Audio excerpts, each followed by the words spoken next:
ప్రకాశం జిల్లాలో పసుపు దళం పంచాయతీకి తెరపట్టలేదు. మరోసారి టీడీపీలో వర్గ విభేదాలు భగ్గుమంటున్నాయి. తెలుగు తమ్ముళ్ల రగడ తారస్థాయికి చేరుకుంటోంది. ఎర్రగొండపాలెం టీడీపీలో వర్గపోరు చినికి గాలివానలా మారుతోంది. గూడూరి ఎరిక్షన్ బాబు వర్సెస్ మన్నె రవీంద్రగా సాగుతోంది. లీడర్ల ఆధిపత్య పోరుతో క్యాడర్ సతమతమవుతోంది. ఇన్ఛార్జిగా గూడూరిని తొలగించాలని మన్నె వర్గీయులు అధినేత చంద్రబాబుకు కంప్లైంట్ చేశారు. త్రిసభ్య committee నియమించాలన్నారు Manne Ravindra.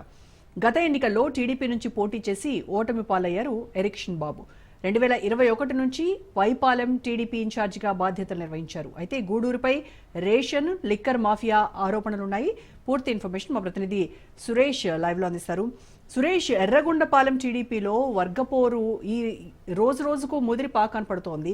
Incharge Guduri erection బాబు అలాగే సీనియర్ టీడీపీ నేత మన్నె రవీంద్ర మధ్య పోరు చంద్రబాబు వరకు వెళ్ళింది. అయితే ఎందుకు వీళ్ళిద్దరి మధ్య ఈ రకమైనటువంటి పోరుకు అసలు రీజన్ ఏంటి? దీనిపైన మరి టీడీపీ ఏ రకమైనటువంటి ఫుల్ స్టాప్ పెట్టబోతోంది వీళ్ళిద్దరి మధ్య గొడవకు?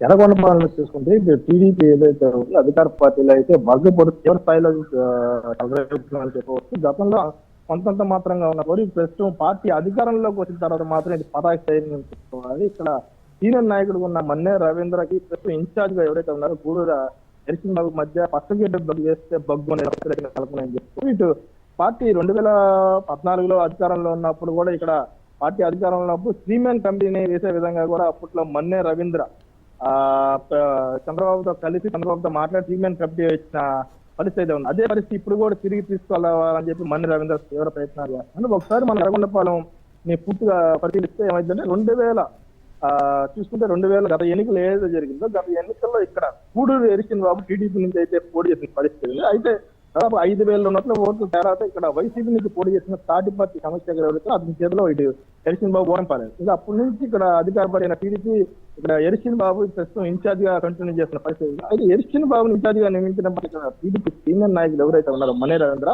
దాన్ని మొదటి నుంచి ఇష్టపడిన పరిస్థితి ఉంది. మన్నె రవీంద్ర కావాల్సింది ఏంటంటే ఇక్కడ అధికారం కావాలి, ఎరిక్షన్ బాబు కూడా అధికారమే కావాల్సిన పరిస్థితి. వీళ్ళిద్దరి మధ్య అయితే ఆధిపత్య పోటీ కావాల్సిన పరిస్థితి. అయితే ఇక్కడ ప్రస్తుతం ఇన్ఛార్జ్ గా ఉన్నాడు కాబట్టి ఎరిక్షన్ బాబు ఇతనికే ఇటు ప్రభుత్వ కార్యాలయాల్లో కానీ ఇటు ప్రభుత్వ అధికారులు కానీ ఇతర కార్యక్రమాల్లో కానీ ఎటువంటి హోదా ఇటు మన్నె రవీంద్రకి అయితే కనిపించడం లేదు. దీంతో మన్నె రవీంద్ర తనకు కూడా అదే హోదా కావాలని చెప్పి ఆయన కూర్చున్న పరిస్థితి కనబడుతుంది. ఆయన వర్గం కూడా దీనికి సంబంధించి టీడీపీ ఎవరైతే ఇన్ఛార్జ్ ఎరిక్షన్ బాబు మీద వందల సంఖ్యలో ఫిర్యాదులు చేసిన పరిస్థితి. ఇక్కడ నుంచి వాహనాలు పెట్టుకొని మరీ సెంట్రల్ ఆఫీస్కి వెళ్ళి ఎరిక్షన్ బాబు మీద ఫిర్యాదు చేసిన పరిస్థితి. ఇదే విషయం గురించి ఇటు మన్నె రవీంద్ర కూడా తాజాగా అయితే చంద్రబాబును కలిసినట్టు కూడా మనకు సమాచారం అవుతుంది. చంద్రబాబును కలిసి ప్రధానంగా ఎరిక్షన్ బాబు మీద పలు ఆరోపణలు కూడా చంద్రబాబు దగ్గరికి తీసుకెళ్ళినట్టు కూడా మనకు తెలుస్తుంది. అయితే ఆయన చెప్పేది లిక్కర్ మాఫియా, అట్లాగే ఏదైతే పోస్టింగ్లు ఉన్నాయో పోస్టింగ్లు ఇవ్వడానికి డబ్బులు తీసుకోవడం, అట్లాగే ఇసుక మాఫియా, అట్లాగే రేషన్ మాఫియా, ఈ మాఫియాలు మొత్తాన్ని బ్యాక్గ్రౌండ్ లో ఎరిక్షన్ బాబు నడిపిస్తున్నారని దీనివల్ల పార్టీకి చెడ్డ పేరు వస్తుందని చెప్పి ప్రధానంగా అయితే చంద్రబాబు దగ్గర ఈ విషయాల్ని మన్నె తీసుకెళ్ళినట్టు సమాచారం ఉంటుంది మనకి.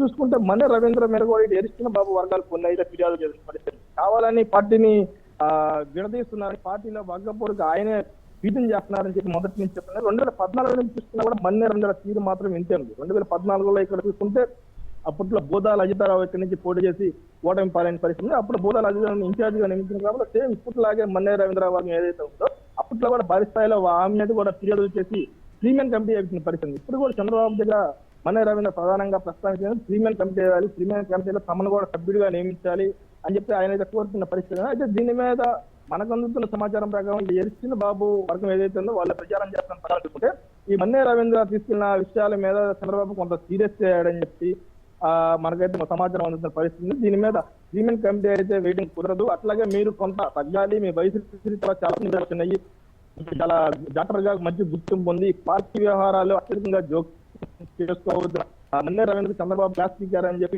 ఎరిక్షన్ వర్గం ఏదైతే ఉందో అది ప్రచారం చేస్తున్న పరిస్థితి ఉంది. మరోవైపు చూసుకుంటే ఇటు ఎరిక్షన్ వర్గంకి వ్యతిరేకంగా ఇటు మన్నె వర్గం అయితే మరికొంత ప్రచారాన్ని అయితే జనాల్లో తీసుకెళ్తుంది. ఇది ఎరిక్షన్ బాబుని మరికొద్ది రోజుల్లోనే ఇన్ఛార్జ్ గా తొలగిస్తారు, శ్రీమెన్ కమిటీ నియమించడానికి చేస్తున్నారని చెప్పి మరొక చెప్పుకున్న పరిస్థితి. ఒకసారి మనం పూర్తిగా పరిశీలిస్తే మన్నె వర్గం ఇక్కడ మన్నెకి అయితే డాక్టర్ గా మంచి గుర్తింపు ఉంది. మొదటి నుంచి ఇక్కడ పీపుల్స్ డాక్టర్ గా ఆయనకు ప్రజలకు సేవ చేయడానికి అంటే డబ్బులు ఇంత ఇవ్వాలి అంత ఇవ్వాలి ఎంత ఇచ్చినా ప్రజలకు వైద్యం చేయడంలో మన్నె మంచి పేరు.